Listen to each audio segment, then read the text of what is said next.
Welcome to BSc physics and statistics classes. जैसे कि मैंने हमारा चैप्टर 1 चल रहा था रियल नंबर सिस्टम, तो उसी को कंटिन्यू करते हुए आज की वीडियो स्टार्ट करते हैं। ओके, तो देखो, बाउंडेड और अनबाउंडेड सेट का आप किस तरीके से, मान लो सपोज आपको क्वेश्चन कुछ इस तरीके से दे रखा है, ठीक है। तो इसमें आप ये देखिए मैक्सिमम वैल्यू क्या होगी।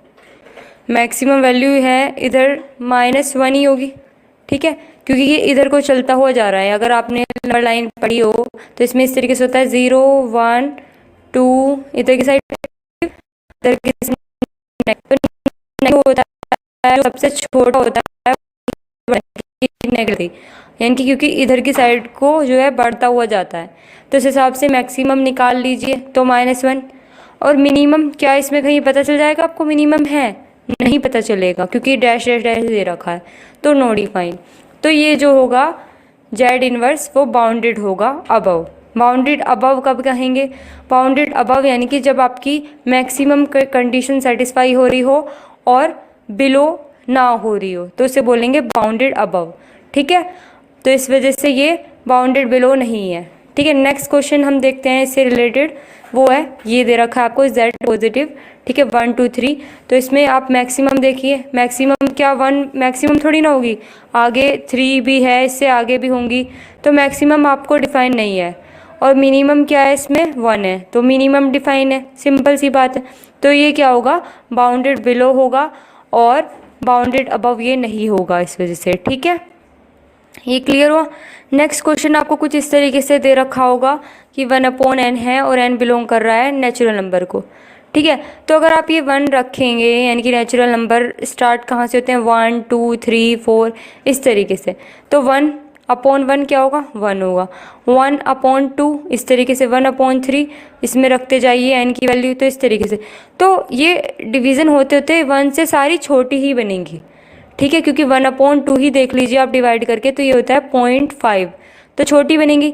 तो आपका सुप्रीमम क्या होगा, यानी कि मैक्सिमम एक तरीके से, तो वो 1 होगा अगर आपसे सुप्रीमम पूछ रहा है। इन्फीमम क्या होगा, इन्फीमम वही होगा जो सबसे छोटा होगा, ठीक है। बाउंड स्टेट ही ये कंडीशन है, अगर सुप्रीमम और इन्फीमम पूछ रहा है तो इस तरीके से करेंगे, तो वो डिफाइन नहीं है, तो ये जो सेट होगा वो बाउंडेड अबव होगा, ठीक है।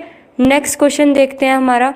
अगर आपको इस तरीके से दे रखा हो कि x बिलोंग कर रहा है q को, q यानी कि इंटीजर्स को, ठीक है, तो x दे रखा है आपको n/n+1, जहाँ पे n जो है वो है नेचुरल नंबर। नेचुरल नंबर आते ही आपके माइंड में आ जाना चाहिए नेचुरल नंबर्स 1 2 3 4 इस तरीके से। जब आप यहाँ पे रखेंगे तो n की जगह आप 1 रख रहे हैं अगर, तो 1/1+1 यानी कि 1/2। इसी तरीके से n की जगह 2 रखेंगे तो 2/2+1 यानी कि 2/3। सिमिलर वे में ही हो जाएगा, ठीक है। अगर मैं 2 को 3 से डिवाइड करूँ, तो 2 को 3 से हम डिवाइड कर रहे हैं, तो 0.0 लगा दिया, 3 6 18, तो 6 इस तरीके से लगभग में 1/2 कर रहे हैं, तो ये होगा 0.5, तो 0.5 यानी कि सबसे छोटा है। और इससे आगे जो है इस तरीके से, अगर हम 3 को 4 से डिवाइड करते हैं तो 4 0.0, तो 4 7 28, इस तरीके से ये भी इससे बड़ा है 0.5 से, यानी कि सबसे छोटा यही है। तो अगर आपसे इन्फीमम पूछे तो यही होगा, ठीक है, 1/2, और सुप्रीमम आपको दे नहीं रखा, तो इसलिए ये भी क्या होगा, बाउंडेड बिलो होगा, ठीक है। नेक्स्ट आपका आता है क्लोज सेट। क्लोज सेट क्या होते हैं, तो जो लेट f मान लो एक सबसेट है R का, तो जो f होगा वो क्लोज सेट कब कहा जाएगा, अगर उसका कॉम्प्लीमेंट जो है वो ओपन हो, ठीक है। नोट पॉइंट है कि अगर f' इक्वल है r - f के, और जो x है वो बिलोंग कर रहा हो r को, और जो है वो फंक्शन से बिलोंग ना कर रहा हो, ठीक है, x जो है। तो देखो क्वेश्चन से आपको ये एवरी चीज़ें हर चीज़ें क्लियर हो जाएगी। एवरी क्लोज इंटरवल जो होता है वो क्लोज सेट होता है। देखो ये पॉइंट जो है आपके वो बहुत ही इंपॉर्टेंट हैं, ऑब्जेक्टिव टाइप क्वेश्चन बहुत बार आए हैं और बहुत ही ज़्यादा इंपॉर्टेंट है कि हर क्लोज इंटरवल का जो है क्लोज सेट ही होगा अगर एवरी क्लोज इंटरवल है। तो अगर एवरी सिंगलटन सेट है तो वो भी क्लोज होगा। The set of Q of all rational number, वो भी क्या होगा, नॉट, वो क्या होगा, क्लोज नहीं होगा, ठीक है। जो सेट होंगे रियल नंबर के आर के और नल सेट के, वो जो है क्लोज होंगे। तो ये पॉइंट्स आपको याद रखने हैं इसी तरीके से, ठीक है। अब देखो जो थ्योरम बेस्ड है क्लोज सेट पे, तो पहली थ्योरम आपकी कि जो यूनियन है फाइनाइट कलेक्शन का क्लोज का, वो क्लोज ही होगा। फाइनाइट कलेक्शन इसमें आप याद रखेंगे, ठीक है। द इंटरसेक्शन जो होगा आर्बिट्री कलेक्शन का, वो भी क्लोज होगा क्लोज पर। एवरी फाइनाइट सबसेट आर का, वो भी जो है क्लोज ही कहलाएगा, ठीक है। अब जो है फोर्थ है आपका, जो यूनियन है इनफाइनाइट कलेक्शन का, वो ज़रूरी नहीं है, ये याद रखना है, नोट नेसेसरीली। ये चीज़ बहुत इंपॉर्टेंट है। खाली अगर नोट क्लोज आ रहा है तो वो आपका ऑप्शन नहीं होगा, जहाँ पे नेसेसरीली होगा। यानी कि ये पॉइंट्स तो आपको बिल्कुल इसी तरीके से याद रखने हैं जिस तरीके से इसमें लिखे हुए हैं, क्योंकि क्वेश्चन डायरेक्ट बिल्कुल सेम, जिसे कहते हैं ना, बिल्कुल यही डेफिनेशन उतार के इसी तरीके से मिलते हैं। जब मैं आपको इसमें कराऊंगी ना एक्स्ट्रा क्वेश्चन बाद में लास्ट में, तब आपको पता चल जाएगा वो तो, ठीक है। अब इसमें आपको पता होना चाहिए नोट नेसेसरी क्लोज। जो यूनियन है फाइनाइट नंबर ऑफ काउंटेबल का, वो काउंटेबल ही होगा, ठीक है। और जो यूनियन होता है काउंटेबल फैमिली का, काउंटेबल सेट का, वो काउंटेबल ही होगा। और हर सबसेट जो है काउंटेबल सेट का, वो भी काउंटेबल होगा, ठीक है। और हर सुपर सेट भी जो होगा वो भी अनकाउंटेबल का अनकाउंटेबल होगा। तो इसमें आपको कोई दिक्कत नहीं है, काउंटेबल था तो काउंटेबल ही है, अनकाउंटेबल था तो अनकाउंटेबल ही है, ठीक है। और सबसेट और सुपर सेट ये आपको पता होने चाहिए, ठीक है। सबसेट कुछ इस तरीके से होता है, जैसे कि ए आपको दे रखा है ये और बी आपको ए दे रखा है, तो ये आपका इसी में आ रहा है, तो ये इसका सबसेट है बी। इसको इस तरीके से, जब ए और बी बराबर होते हैं तो उस कंडीशन में हम बोलेंगे, बराबर हो भी सकते हैं नहीं भी, तो सुपर सेट, ठीक है। नेक्स्ट आपका है क्लोजर ऑफ अ सेट। तो लेट ए भी कोई भी सबसेट है, ठीक है, आर का, जहाँ पे क्लोजर ऑफ ए डिफाइन होगा किस तरीके से, जो स्मॉलेस्ट क्लोजेस्ट सेट होगा जिसमें ए कंटेन हो रहा होगा, उसको डिनोट करते हैं ए बार से या फिर सी एल ए से, यानी कि क्लोजर बार, क्लोजर ए। तो इस तरीके से क्लोजर सेट, अगर आपसे क्वेश्चन में बोल रहा है कि क्लोजर सेट बताओ ए का क्या होगा, तो उसकी रिप्रेजेंटेशन आपको देखनी है, तो ए बार या फिर सी एल ए, ठीक है। नोट पॉइंट क्या है अब इसके, कि जो क्लोजर ए है यानी कि ए बार, वो जो है इंटरसेक्शन होगा फैमिली का, जिसमें सारे के सारे क्लोज सेट कंटेन होंगे, ठीक है। इस तरीके से, जैसे आपको 1 2 3 इस तरीके से, तो जो इसको क्लोजर सेट होगा उसमें ये सारे के सारे आ ही रहे होंगे किसी तरीके से, 1 2 2 1 इसमें से बन जाए, ठीक है। और ए जो है वो क्लोज होगा अगर ए बार इक्वल होगा ए के, यानी कि एक तरीके से सुपर सेट का काम यहाँ पे होगा, ठीक है। अब नेक्स्ट जो है आपका वो है ए क्लोज होगा इफ़ ए जो है कंटेन करेगा limit point.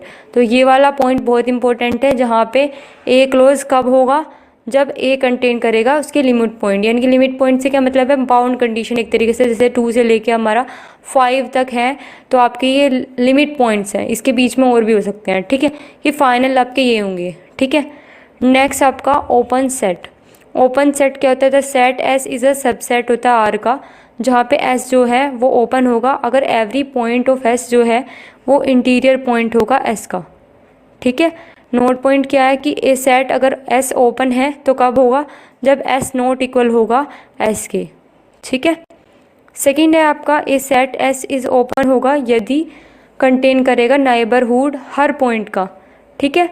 Every open interval अगर आपको दे रखा होगा तो वो भी ओपन सेट होगा, लेकिन इसका कन्वर्स ट्रू नहीं हो सकता। यानी कि क्वेश्चन में अगर आपको कह रहा है every open interval open set है, तो कहेगा, ये भी कह सकता है कि एवरी ओपन सेट जो है इज़ एवरी ओपन इंटरवल होगा, यानी कि every open set is open interval होगा, तो इन्वर्स गलत है, ठीक है।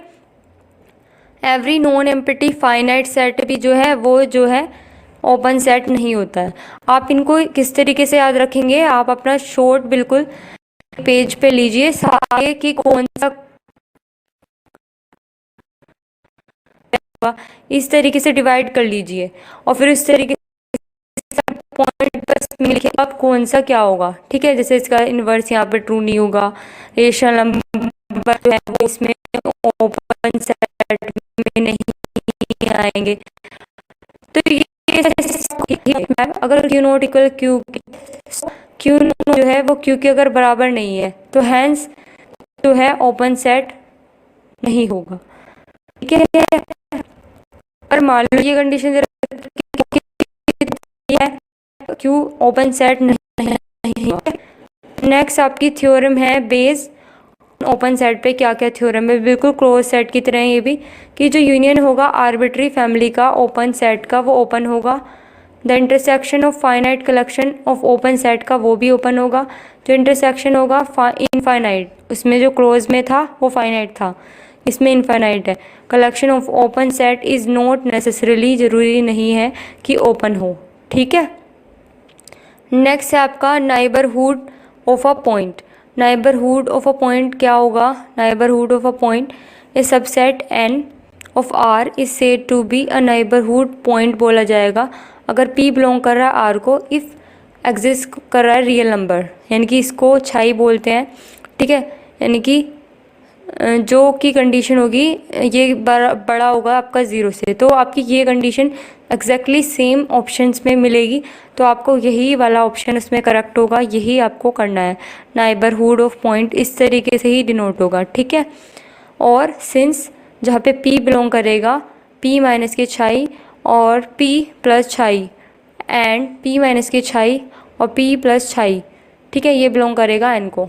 ठीक है, अगर N जो है नाइबरहुड होगा P का तो P भी बिलोंग करेगा N को।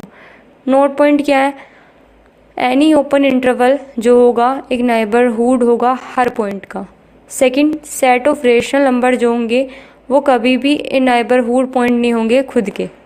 रेशनल नंबर याद रखना, रेशनल नंबर का कभी भी नाइबरहुड पॉइंट नहीं होगा।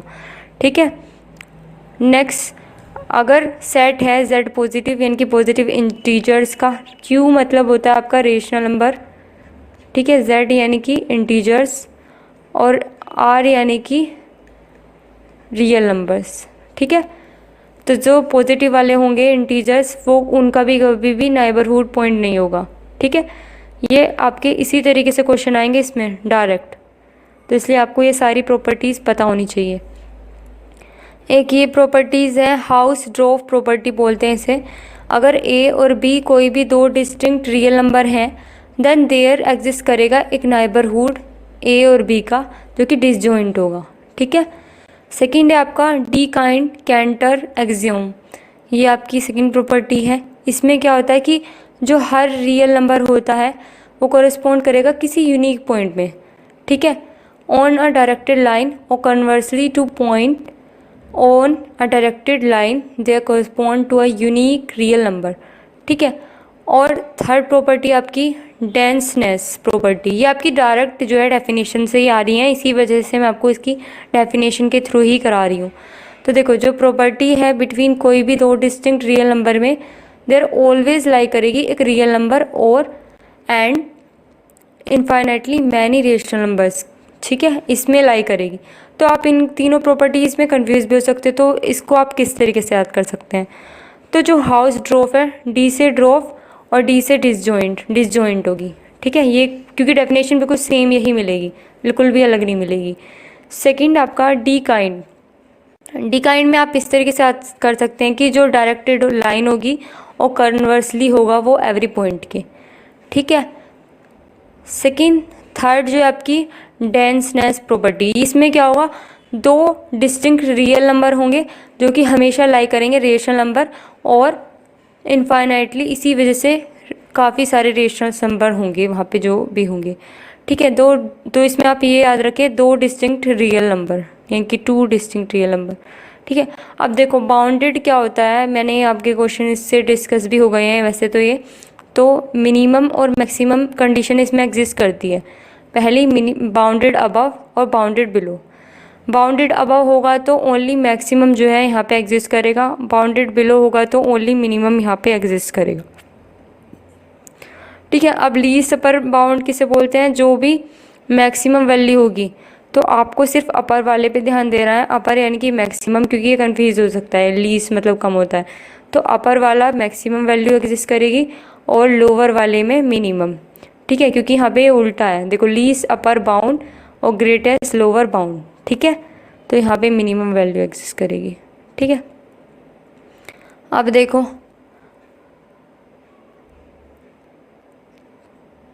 जैसे कि नेचुरल नंबर है तो अगर आपको ये दे रखे कि z है, q है, r है, ठीक है, तो इसमें आप बता सकते हैं। तो सिर्फ आपका नेचुरल नंबर ही एक इकलौता ऐसा है जिसमें बाउंड हो जाएगा, यानी कि मिनिमम वैल्यू आपको 1 दी होगी। ना रियल में पता चलता है, ना रेशनल नंबर ने, ना ही इंटीजर में कि कहाँ से स्टार्ट होंगे, लेकिन नेचुरल नंबर में हमें पता होता है 1 से स्टार्ट होंगे, तो मिनिमम वैल्यू हमें पता होगी। तो मैक्सिमम जो है, मैक्सिमम नहीं पता होगी तो बाउंडेड बिलो होगा ये, ठीक है। अब कुछ क्वेश्चंस और हम डिस्कस करेंगे, वो करेंगे नेक्स्ट वीडियो में। आज के लिए इतना काफ़ी है। Thanks for watching, like, share, subscribe. Okay, thank you.